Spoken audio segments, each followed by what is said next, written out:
नमस्कार, मैं काजा मिश्रा। स्वागत है आपका लाइव। नजर डालते हैं हिमाचल प्रदेश की मुख्य खबरों पर। हिमाचल में गर्मी के चलते कई इलाकों में पड़ रहा है सूखा। राजधानी शिमला में तो हाल है बेहाल। यहां पर चौथे पांचवें दिन घरों में पानी की हो रही है सप्लाई। शिमला के संजौली सहित अन्य इलाकों में पानी के लिए तरस रहे हैं लोग। फिलहाल सरकार ने सख्त कदम उठाते हुए शिमला में किसी भी तरह के निर्माण पर लगा दी है रोक। हिमाचल प्रदेश में जल शक्ति विभाग के कर्मचारियों की छुट्टियां कर दी गई हैं रद्द। सभी अधिकारी कर्मचारी अपने कार्यालयों में रहेंगे उपस्थित। यदि कोई अधिकारी कर्मचारी है छुट्टी पर तो वह तुरंत अपने तैनाती कार्यालय में करे रिपोर्ट। सूखे से निपटने के लिए सरकार ने लिया ये अहम फैसला। अधिकारियों की छुट्टियों पर पूरी तरह से रहेगा प्रतिबंध।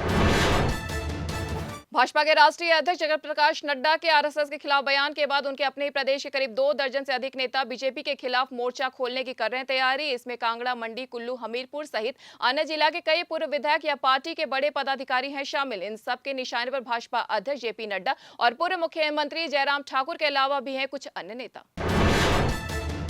हिमाचल की तीनों सीट पर होने हैं विधानसभा उपचुनाव। देहरा विधानसभा सीट पर कांग्रेस उम्मीदवार का कर दिया ऐलान। यहां से मुख्यमंत्री सुखविंदर सिंह सुक्खू की पत्नी कमलेश ठाकुर लड़ेंगी चुनाव। पत्नी को टिकट तो मिल गया, लेकिन यह सीट सीएम सुक्खू की प्रतिष्ठा का बन गई है सवाल।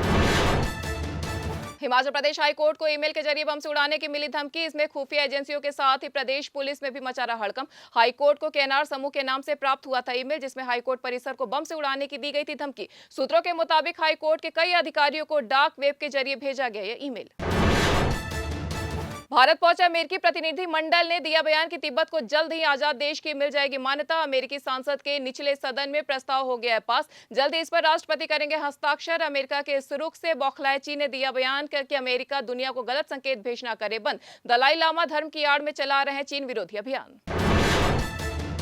हिमाचल कैबिनेट ने पुलिस विभाग में कांस्टेबल के 1226 पदों की भर्ती के लिए उम्मीदवारों की ऊपरी आयु सीमा में 1 वर्ष की एकमुश्त छूट देने को दे दी मंजूरी। अब 18 से 26 वर्ष की आयु के समान उम्मीदवार 18 से 28 वर्ष के बीच के एससी, एसटी, ओबीसी, गोरखा और प्रतिष्ठित खिलाड़ी और 20 से 29 वर्ष की आयु के होमगार्ड कांस्टेबल के रूप में भर्ती के लिए होंगे पात्र।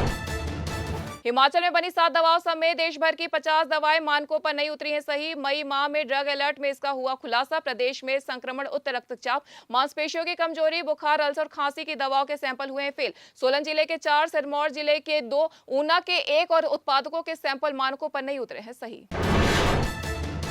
सामरिक महत्व की दृष्टि से बेहद महत्वपूर्ण कारगिल के लिए एचआरटीसी शुरू करने जा रही है बस सेवा। कारगिल विकास प्राधिकरण ने एचआरटीसी से बस के संचालन की किया आग्रह। इसी हफ्ते एचआरटीसी इस रूट पर 37 सीटर बस का करेगा ट्रायल। हिमाचल में प्रचंड गर्मी का जारी है दौर। प्रदेश के 9 जिले हैं लू की चपेट में। ऊना में 43.5 डिग्री सेल्सियस रिकॉर्ड हुआ अधिकतम तापमान। प्रदेश के 7 क्षेत्रों में 40 डिग्री से ज्यादा दर्ज हुआ अधिकतम तापमान। पश्चिमी विक्षोभ की सक्रियता से मौसम में बदलाव आने का है पूर्वानुमान। तो ये थी हिमाचल प्रदेश की अब तक की मुख्य खबरें। ऐसी तमाम खबरों से जुड़े रहने के लिए देखते रहिए लाइव।